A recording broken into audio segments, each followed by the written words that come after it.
Greetings, YouTube. Hope. Your friendly neighborhood bozo, Tony the Chankfilth here. Tony creator on DeviantArt. Today I'm looking at Hasbro's Transformers Studio Series Leader Class Grimlock, whom I bought for $10 less at Target earlier this October, and right after my birthday. Shoutouts to fellow Libras, I was born in early October. I had to buy an additional Power of the Primes figure for the sale to work, however. To start off, this toy makes me glad that I did not buy the first Leader Class Grimlock from Transformers Age of Extinction back in 2014. I was on a tighter budget and that toy was too small for the price. Plus I was looking for Beast Hunter's Ultimate Optimus Prime back then, and eventually bought him instead at my neighborhood discount store. Patience is a virtue for me again here. Since Grimlock doesn't come with any accessories, we can look at his Tyrannosaurus Rex mode now. Please welcome the king indeed. For those who saw Transformers Age of Extinction, this toy almost looks like Grimlock literally jumped out of the film and shrunk to fit most shelves. A closer look shows off the top-notch sculpting and molding on this figure. Grimlock looks spiky, skeletal, and metallic from nearly all angles. The toy company Hasbro has outdone themselves here. Grimlock's mostly painted in dark gray with some loose silver paint added in, or dry brushed in. The areas that don't have extra silver paint are his rubbery horns, his lower jaw, the rubbery teeth, the dinosaur arms, his spiked knee guards, the feet, and the tail. Still, the fact that the entire figure is mostly gray means that the other parts that don't have extra silver paint don't stand out as much. As for dimensions, he is about 13 inches long, 8 3/4 inches tall to his rubbery horns, and 6.5 inches wide. Those dimensions are adequate for me, since I like big bots, and I cannot lie. I must inform viewers that Grimlock's not entirely symmetrical in both Dino mode and Robot mode. Look at his T-Rex mode's midsection. On his right, you'll see a rib cage. On his left, though, that rib cage is partially obscured by what will be the Robot mode's back. The transformation that involves rotating one half of the figure 90 degrees is probably why. Also, the tail just looks like spiky robot parts arranged together to barely resemble a tail. I guess that Hasbro had to make compromises on how screen accurate this Grimlock figure should be. On to Dino Mode articulation. Lower jaw hinges open and shuts on a ratchet. Neck ratchets left and right, but that's for the Robot Mode shoulder movement.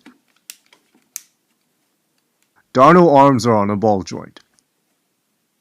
Hip ratchets loosely in and out and forward and backward.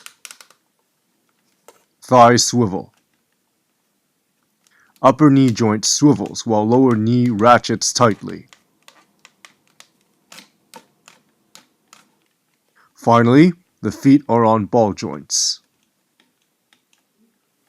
Size comparison? Right now I have NECA's 8-inch Kratos standing alongside the king. Fellow geeks and nerds can raise eyebrows at me for comparing a Transformers character with a PlayStation-exclusive video game character, and grill me for the fact that they're not in scale. But just imagine if these two met. There's no putting this off. On to the transformation. First ratchet the jaw shut, then hinge down that back flap, which will become the Robot Mode's coattails. Click the tail spike loose, and then hinge that into what will be the Robot Mode's wrecking ball hand. Hinge down these spikes, which will be the robot's toes. Unpeg both halves of the dino head. Hinge the top half until his neck is covered. Brace yourselves for more steps. Pull this whole assembly down from the smaller shoulder pad. This will become the Robot Mode's left forearm. Use a little force again to hinge the lower jaw into the Robot Mode's forearm. Pay attention to that snapping noise. Grab the Robot Mode's bicep so that you'll be able to detach or untab the entire arm from the Dino Mode's torso. Now rotate the dinosaur arms towards the large robot fist. Rotate the entire arm by the left bicep, and you have left arm all done. Or almost all done. Rotate the feet until the Robot Mode's toes are in front. Be advised that these ball joints can be tight. Hinge the knee spike out if this helps with the next step. which is to extend the entire leg by hinging and ratcheting both knee joints. The loud ratchets can sound frightening though. Repeat this process for the other leg. Stand him up and then give yourself a breather. There is more ahead. Double check to make sure that the upper left bicep and the left forearm both snap together. Hinge these hip armor pieces out. Hinge this front flap out as well. We can start the leg transformation from here, but we will have to finish later. You must untab and unhinge the hips from two separate spots. One from what will be the robot's torso, and the other from a hidden tab that is beneath the first hinge. Some force and finesse may be required. Repeat these steps for the other leg. Rotate his torso 90 degrees until his left arm and his knee spikes are all facing front.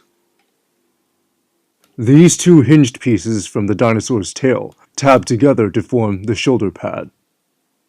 Hinge the other dino head into the left shoulder if need be. Some more force and finesse may be needed to open up this chest compartment, revealing the robot head.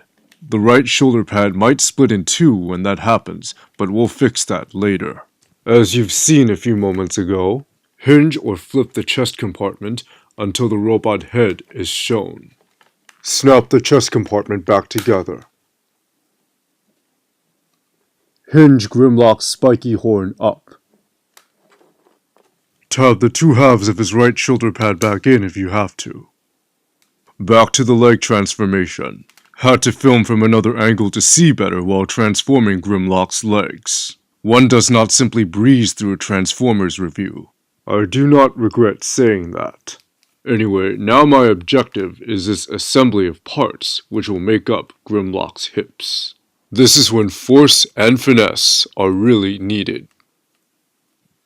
The best bet is to connect these tabs at Grimlock's backside.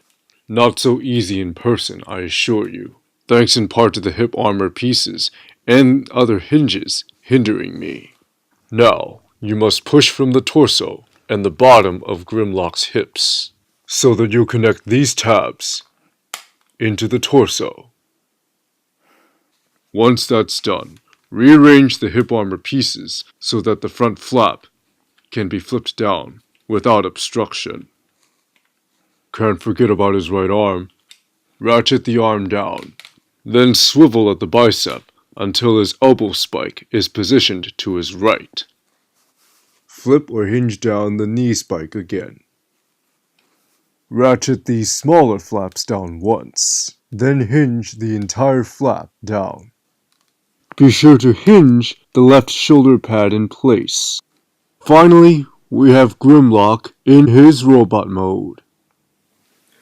In robot mode, Grimlock looks like he's constantly having invisible lat syndrome, yet he's massive and burly from the front and back. Looks lanky from the side though. He stands about 10 inches right up to his horn's tip, 9 inches if you just count his head. Another close look shows the incredible work on this figure done by Hasbro. The king of the Dinobots looks like a robotic knight dressed in dinosaur parts and spiky pseudo-medieval armor. I'd be happy wearing those in public, if they could be changed and altered to look more modern, and when I become strong enough to wear them.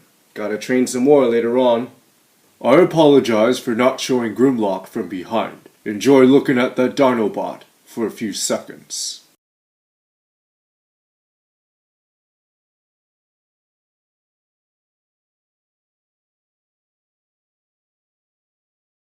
A heads up about the robot feet, they're too small compared to the dinosaur feet, which you can't hide away even after you rotate them back. Those feet will stand out and might distract you from the rest of the figure. If the toes could be hinged or ball jointed together, that might make them less distracting. Still, I'll display Grimlock with the dino feet forward after this review. Use this photo for reference. Now for the robot's articulation. Head is on a ball joint. Shoulders ratchet in and out only so far thanks to the smaller shoulder pads. Shoulders ratchet forward and backward but the rubbery T-Rex horns can block the full range of movement. Biceps swivel left and right, elbows swivel forward and backward. Right wrist doesn't swivel thanks to the molded spiked wrecking ball that's used for bashing brains, but the left wrist swivels if you move the T-Rex arms first. Waist swivels. If you flip the front flap of his waist armor, you can ratchet his hips forward and backward. The hips also ratchet in and out, but you'll have to hinge the waist armor out at times. Thigh swivel. Lower knee ratchets. Finally, ball-jointed feet. Before we forget, this toy comes with a cardboard backdrop that shows Hong Kong being a war zone in Age of Extinction. Shame that the base, where the figure stands, was slightly punctured by his robot feet right out of the box. Still, the figure can stand just fine. To go off topic for a moment, I played the original Deus Ex game on PC back in the 2000s. That game also had levels in Hong Kong. Now I almost wish that Deus Ex/Transformers fanfiction would be made. By saying that, I might have given fans of both franchises ideas.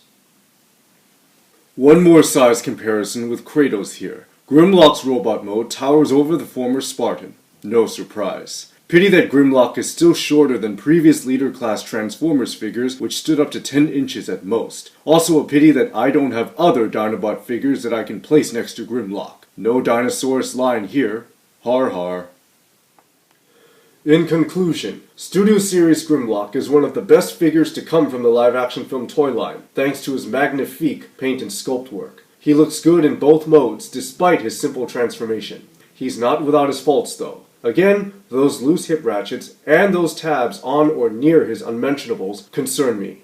This has been my review of Studio Series Grimlock. I'm Tony the Changfilth, also known as Tony Creator on DeviantArt. Feel free to comment and all that, and also feel free to visit my DeviantArt page. Link in the description as usual. Thanks again for watching. 多谢收睇。